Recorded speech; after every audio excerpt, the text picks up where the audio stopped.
Bonjour à tous, c'est Razios et aujourd'hui on se retrouve sur Chainers et aujourd'hui on va parler des animaux. Mais avant que la vidéo commence, en tout cas si vous êtes intéressé par Chainers, sachez que vous avez en description mon lien pour pouvoir rejoindre le jeu. Et qui plus est, j'ai débloqué donc la récompense maximum pour les personnes qui passeront par mon lien, c'est-à-dire 200 CFB, du watermelon, un plastic plot extrêmement utile pour commencer, et juste un petit chapeau, mais ça on s'en fout. Mais en tout cas, en passant par mon lien, vous aurez un meilleur départ que moi j'ai eu quand j'ai commencé le jeu. Pour commencer, les animaux sont en 3 catégories. Techniquement, il y en a une quatrième, mais elle est un peu spéciale, je vous en parle dans un instant.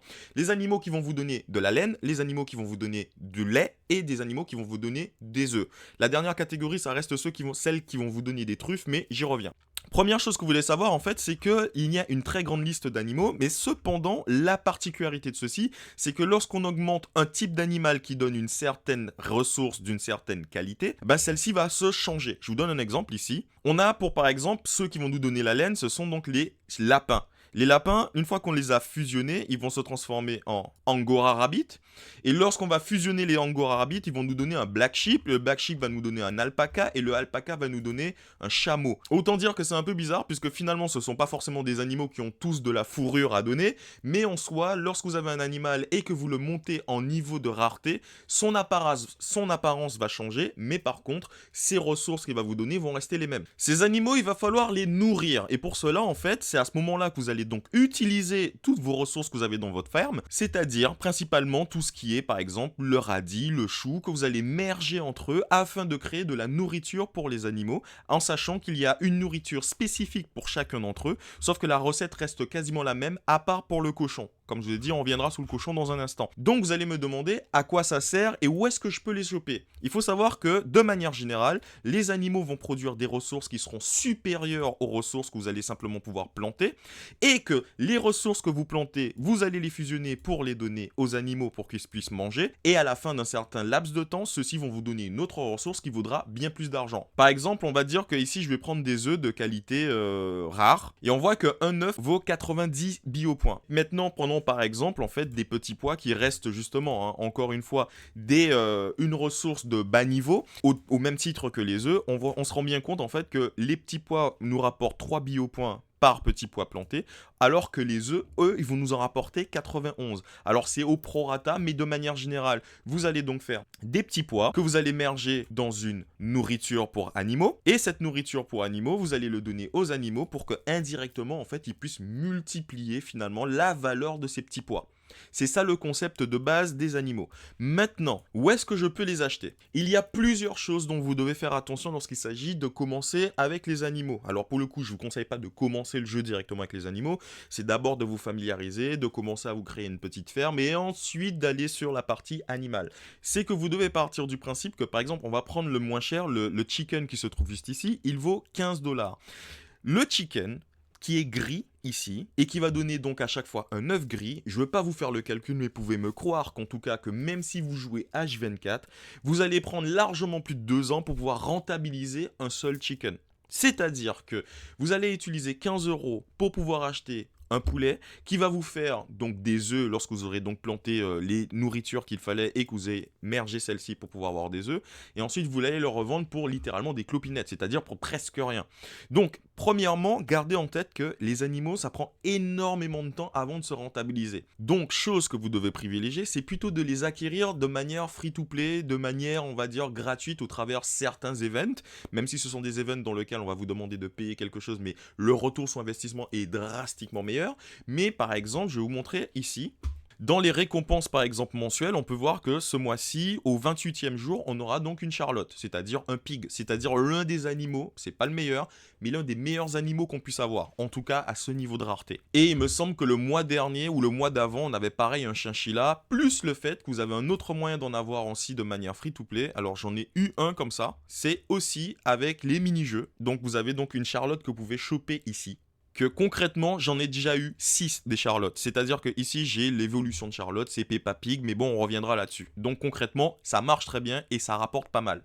Mais là où ce que je voulais justement vous prévenir, c'est qu'on a vu que par exemple, que un chicken, ça valait donc 600 CFB. Et qu'il faut donc 2 chickens pour pouvoir en merger un d'une qualité supérieure. Si on va par exemple sur le chicken qui est là, on voit qu'il me faut donc 2 chickens blancs, plus de la nourriture de niveau et de rareté rare, pour pouvoir crafter un chicken d'une qualité au-dessus. Qu'est-ce que ça va changer le fait de pouvoir augmenter la qualité de mon chicken? C'est exactement la même chose finalement que pour les parcelles qui sont là. Au lieu d'avoir un œuf, j'en aurai deux.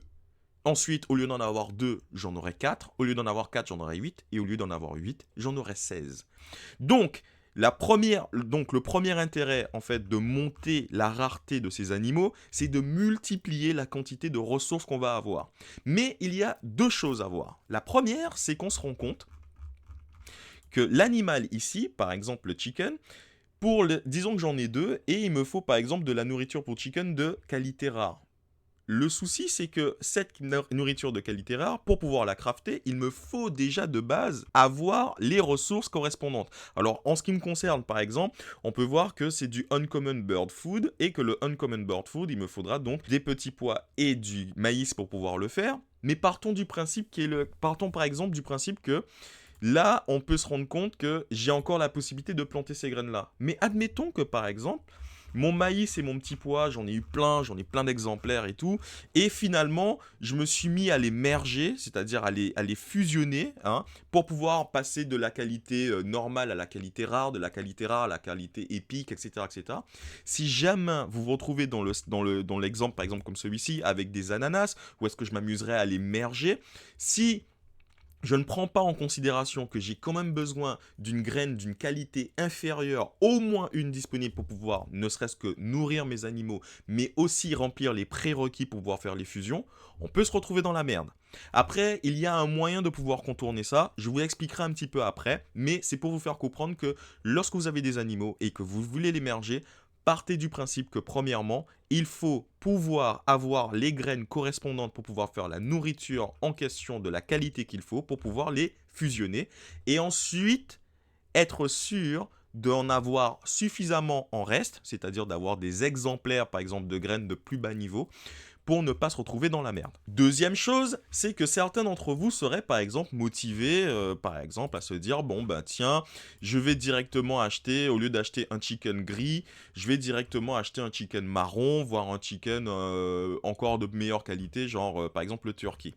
Prenez l'exemple qui est le suivant, par exemple, il me faut 2 chickens, on a dit. Donc 2 chickens, c'est 600 CFB x 2, autrement dit 30 balles. Donc ça nous fait 1200 CFB. Et lorsqu'on regarde, par exemple, le chicken brown, ici, on peut se rendre compte que celui-ci, pour l'acheter directement, c'est 1220 CFB. Ça veut dire que celui-ci coûte 20 CFB de plus que si je le faisais en faisant une fusion classique.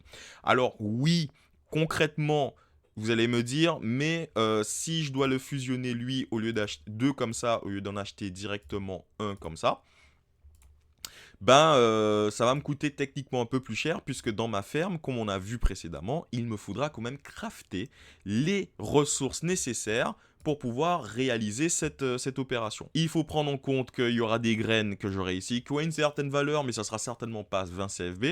Et il faut partir du principe que le coût du merge sera de 30 CFB. Ce qui veut dire que en gros, ça coûte 600 plus 30. Ça fait 1230. Alors que dans le shop, directement, je peux l'acheter pour 1220. Le problème, c'est que, du coup, ça coûte plus cher, en réalité, de l'émerger soi-même. Sauf que, la petite chose qui peut être très embêtante et qui m'est arrivée le mois dernier, c'était ici, c'est au niveau des monthly. Au niveau des monthly, par contre, vous avez parfois des quêtes qui vous demandent littéralement de fusionner des animaux. Si vous avez déjà fusionné tous vos animaux, bon, c'est dommage, on fait avec. Mais ce que moi je fais en fait, c'est que j'attends le début du mois. J'essaye de voir est-ce que dans les quêtes on va me demander d'en fusionner un ou non. Et si on ne me demande pas, à ce moment-là, j'agis en conséquence. Gardez en tête que, par exemple, au mois de janvier, c'est possible que vous ayez une quête qui vous demande de fusionner des animaux. Et je peux vous assurer que ça vaut le coup parce que la récompense pour cette quête, c'est littéralement d'avoir un bed ou un booster. C'est-à-dire que ça va me coûter 10 CFB de plus, mais en contrepartie, je vais avoir un booster qui a soit une graine aléatoire, soit un bed. Enfin, ce qu'ils appellent un bed, c'est une parcelle. En sachant que revenons sur deux choses. Si vous voulez voir la rentabilité de votre ferme par rapport à vos animaux, vous avez deux sites disponibles. Vous avez celui de Pierrot, hein, qu'on connaît tous pour la plupart d'entre nous depuis Rollercoin, sur lequel il a fait un très bon taf. C'est pour ça, donc ici je vous présente un tableau à partir duquel en fait on aura un petit peu plus de visibilité, parce qu'on pourra voir le nombre de biopoints que chacune des ressources des animaux peut rapporter par minute, par heure et par jour. Et surtout, il est beaucoup plus facile de se projeter. Comme je vous ai dit, il y a deux choses à prendre en compte. Premièrement, en fait, la rareté de l'animal en question va pouvoir donner plus ou moins une certaine quantité de ressources. Par exemple, on peut voir que de rareté grise ou common, il donnera par exemple un œuf, voire en uncommon 2, 4, 6 et jusqu'aux légendaires qui vont donner 16. Deuxième chose, la qualité de la nourriture que vous allez donner. Puisque comme on peut le voir, on peut lui donner de la nourriture donc rare, épique ou encore légendaire. Sur le tableau, on peut se rendre compte, la laine, l'œuf et le lait, ils ont un temps de gestation, un temps de création qui est différent pour chacun d'entre eux. 30 minutes, quasiment 4 heures et quasiment 2 heures pour le lait. Cependant, évidemment, chacun aura une rentabilité associée au temps que ça va prendre, mais par exemple, à partir de là, on peut se projeter. Disons qu'on a une vache et que cette vache, par exemple, est de niveau common, c'est-à-dire niveau classique. Et qu'on lui donne, par exemple, de la nourriture légendaire. C'est-à-dire qu'on a donc fusionné un maximum de nourriture et de graines qu'on a chez nous pour réussir, justement, à avoir de la bouffe légendaire. C'est-à-dire celle-ci qui est juste là. Très facile à faire, en tout cas, si vous ouvrez les packs que vous avez juste ici, les packs de ce bundle-là, par exemple. Ou les packs du Crop Beginner, par exemple. On se rend compte que cette vache unique, à chaque fois qu'elle va nous pondre un œuf, même si ça sera un œuf de qualité légendaire, celui-ci va nous rapporter par exemple par jour 19 000 biopoints.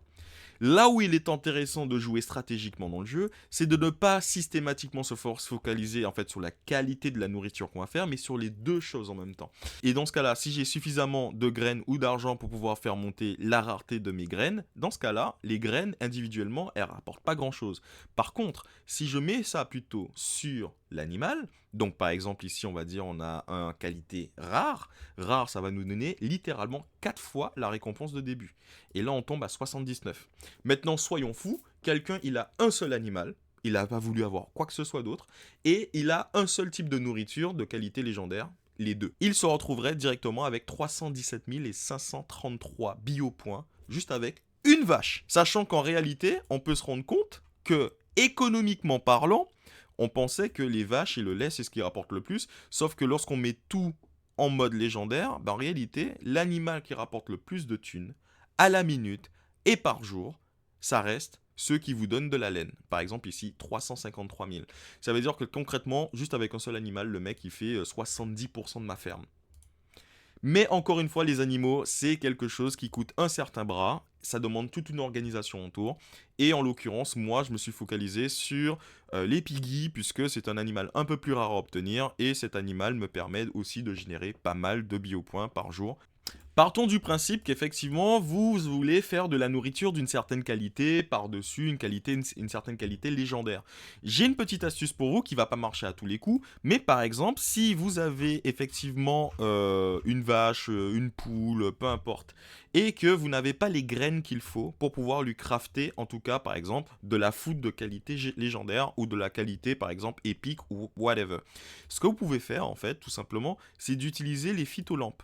Les phytolampes qui sont ici, en fait, vous avez un petit pourcentage de chance, lorsque vous avez mis des graines à cet endroit-là, qui est donc influencé par les phytolampes, que celles-ci puissent être d'une qualité au-dessus. Donc par exemple, si justement on sait que, même si ce n'est que 15%, on sait que par exemple, en fait ça va me prendre 4 minutes pour pouvoir faire pousser les graines de petits pois qui sont là. Dans 4 minutes, il y aura 15% de chance, voire un peu moins, je n'ai pas les stats, que les graines qui vont arriver là ne seront pas bleues, mais qu'elles seront de qualité violette. Et si elles arrivent de qualité violette, sachant que je suis sur un plot qui multiplie déjà par 8 ce que je vais avoir, je sais que j'aurai donc 8 petits pois de qualité violette, et avec ces 8 petits pois de qualité violette, malgré le fait que je ne possède pas des petits pois de qualité violette, enfin en tout cas en termes de graines, ben je pourrais commencer à crafter cette nourriture-là.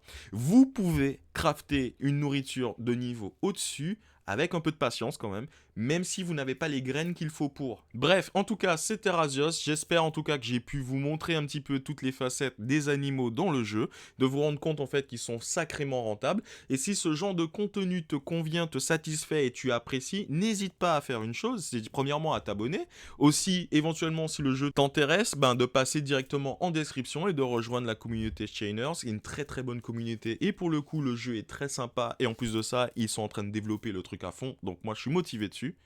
Bref, c'était Razios, prenez soin de vous, je vous dis à la prochaine, ciao, passez un bon week-end.